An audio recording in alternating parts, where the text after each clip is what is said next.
Well, good morning, everybody. Welcome to Concealed Tactics. We're going on a road trip today. The search for reciprocity, I guess you might want to call it.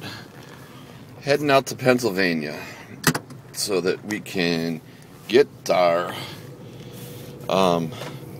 Pennsylvania concealed carry permits so that I can drive to Florida if I need to without having to stop and pull over every other state or whatever it may be, take off my gun.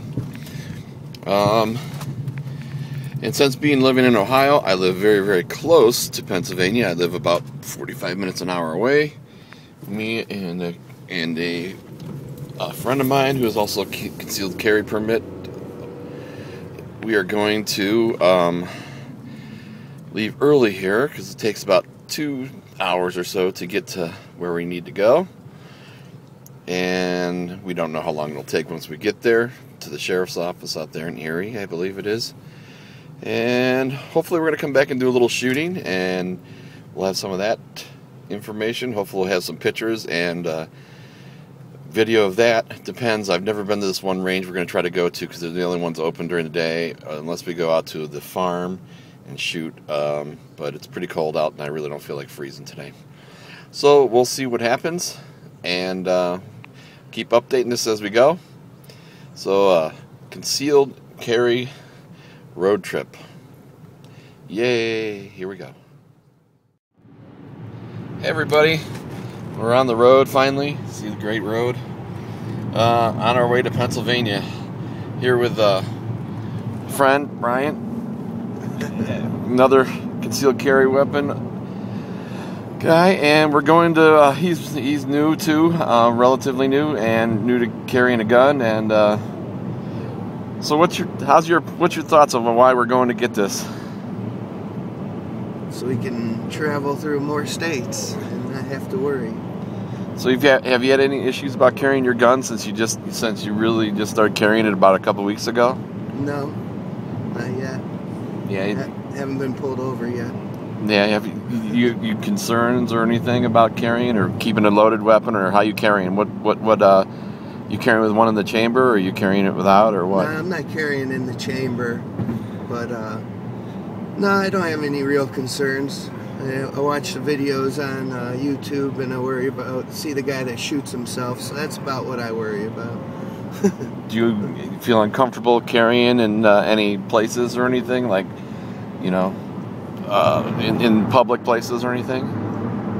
No, just as long as I got my coat on and nobody can sees what I have. Cool. I think it bothers my wife more than it bothers me. Well, that's great. Well, we're going to keep you updated as we go here. We're going to head to the state line, and then I'll show you us taking off our guns when we get to the state line, because when we get to Pennsylvania, obviously we can't go there yet. So this is one of the reasons, us being in Cleveland, near Cleveland area, it's only about an hour or so away to Pennsylvania, and oftentimes we're always, you can cross the Pennsylvania line very easy if you're on a back road. And that's one thing you don't want to be getting caught to. Plus, now we'll be able to have the ability to drive there. A Pennsylvania license is pretty nice, because it used to be able, I guess years ago, you were able to mail it in and they would send it back, but not now. You have to go there, apply for it in person, and then they'll mail it to you, and I guess it's renewable every 5 years. So we'll find out. We'll keep you updated in a little part of the journey here. So me and my buddy are chatting here, and he just recently got a new Glock 19. So how do you like it so far? I like it. I ran about 200 rounds through it over the weekend, and it was great. Any misfires? Any problems? Not one. Never jammed. Nothing. Is that and I was using old bullets too that had been sitting around for a long time, and there was no problem. Awesome. Somebody gave them to me. So. Are these? You have a Gen 3, right? Yeah. Reliable, good old Glock. Does it bother you in carrying it in any position? You feeling comfortable with it, or? No, I do want to get a shoulder strap harness. Shoulder rig? Yeah. some tactical shirts too to now accessorize it. Yeah, and see, here's the difference between me and Brian. Brian dresses totally different than I do. I'm a fat guy, so I tuck my shirt in and everything's tucked in tuckable holsters and stuff.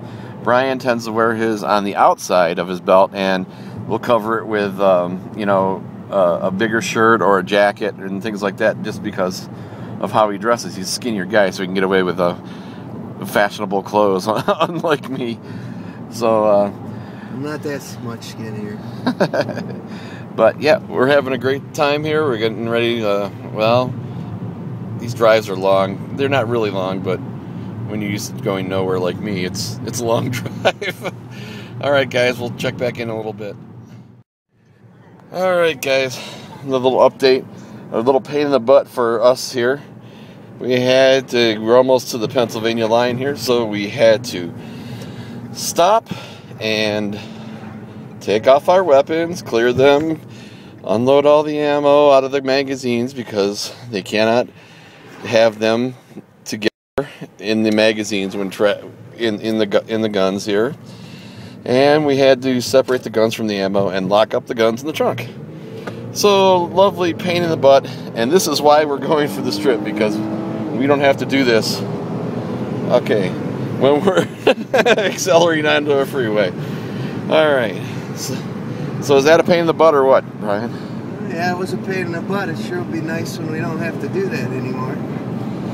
Yeah, that, it doesn't take very long, but, if you're going to travel and you're going to do the cross state lines, you got to be aware of all the laws, and that's one of the big things, the reason why we're doing this will give us reciprocity in, I believe, 33 or 35 states. I can't remember exactly offhand how many, but I'll tell you, if you had to do this every time you went to another state or cross the state lines, it would become, a deterrent of why you wouldn't want to carry your gun all the time, just because it'd just be a big pain in the butt. So, again, this is why we're going.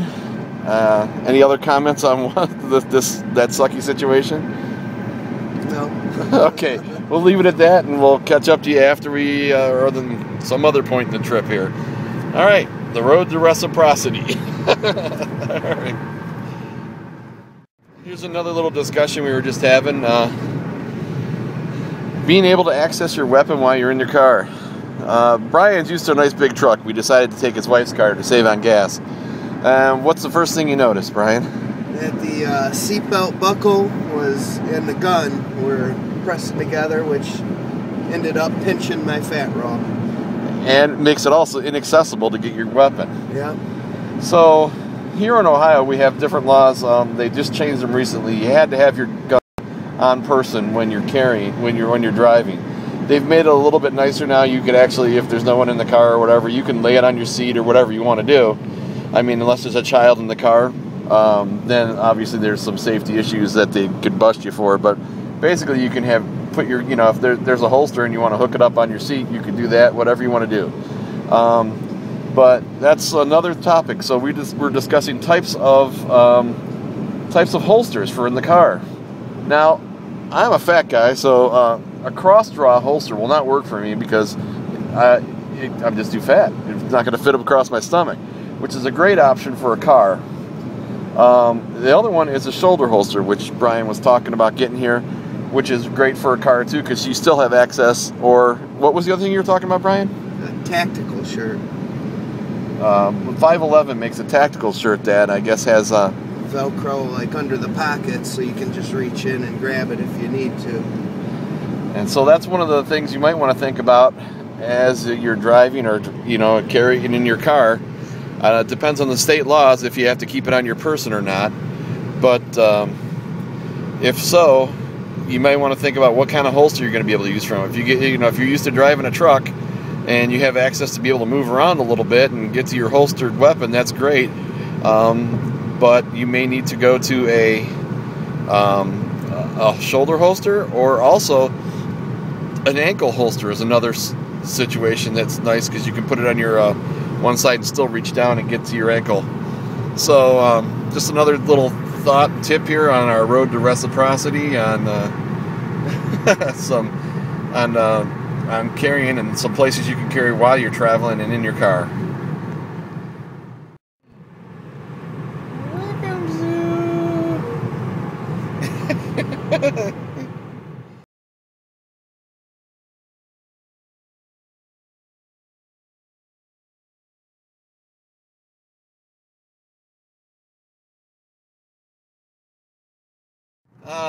Road trip to Reciprocity. So, how'd you like the security, Brian? It was thorough. Yep. We got body scanned, everything taken off, and I had left all my my knives and everything I thought in the car, but I forgot about my holster that has metal clips on it. Needless to say, when you say, "Oh, by the way, I forgot my holster," you should see the looks you get by the police officers. Yeah, we got their attention. Yeah. So, important safety tip, don't forget to take off your holster also if it has metal on it. But they were pretty cool about it. They just said, "No gun?" I said, "Yeah, no gun." He said, "All right, cool." And then they ran us through the wanding and all that kind of stuff. And I still beep no matter what I do, so I don't know I don't have any metal pins in me or anything, but the girl just said, "Just forget about it, just go." I don't know. You got snaps on my jackets and buttons and metal. I don't know what was beeping, but yeah, I guess they felt I wasn't going to kill anybody, so they let me in. Real nice. I will say one thing, Erie Sheriff's Department, awesome, nice people up there. The ladies and the staff, real friendly, real cool about it. What do you think, Brian? Yeah, definitely. A lot more friendly than the Ohio, and a lot less expensive. Yep, and they set you down, take your picture, and do all that. And now I guess she said it takes about 2 weeks for them to mail it to us, and that should be about it. But it's worth the trip if you're an Ohio concealed carry permit holder, and you want to have reciprocity between the other states. This will get you down to Florida, as long as you don't go through Maryland, I believe, without having to take off your gun. All right, a little update, and I don't know if are we going to go shooting or no? Yeah, I think we got a little time. All right, we're going to try to get some shooting in, and hopefully some pictures and video of that, and should be a good day here. All right, we'll update you as we go.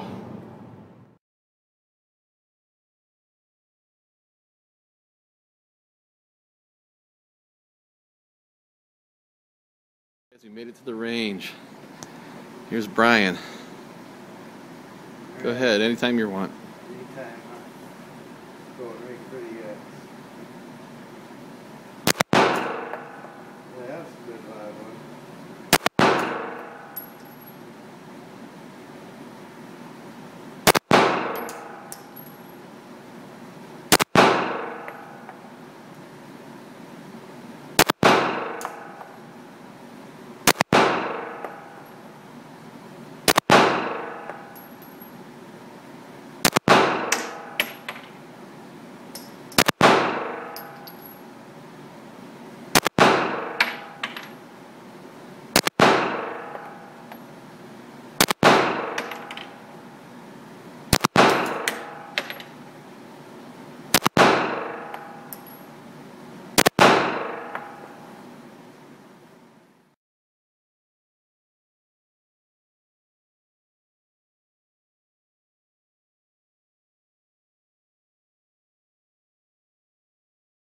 CCW test, my class and all that, but I also was lucky enough to have a friend that works on the SWAT team who gave me 3 different lessons on shooting, and it was pretty much SWAT training he was giving me. And one thing he did tell me is after you shoot and you go to reload, you always take your step back and you reload. That way your gun is pointing down range. And he said he won't even go to a gun range because the jokers that are there, they're just standing, turning the gun sideways, loading the gun, and it's aiming at the guy next to him. So that's one thing he drilled in my head pretty good. So whenever I reload, I step back and I make sure my weapon is pointed downrange at all times.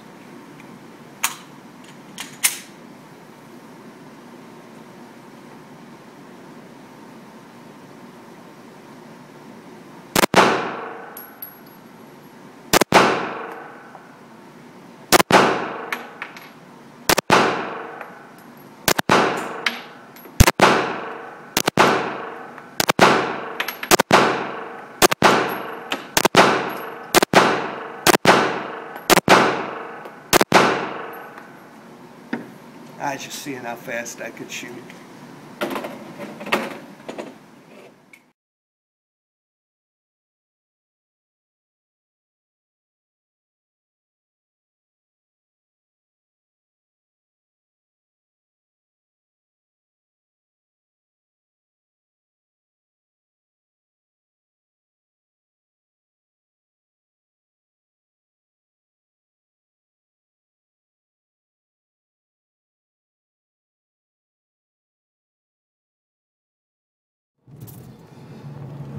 Okay, well, just a little wrap up on everything. Had a good day at the range. I didn't get to shoot too much because old brilliant me didn't realize that he pulled out the wrong box of ammo. A couple boxes of ammo when he went to the range, and I had aluminum casings, and they don't allow aluminum casings, so I only shot a few rounds. I shot some of my hollow points that I keep for self-defense, just for fun. Let Brian do most of the shooting. You'll see some of the pictures there.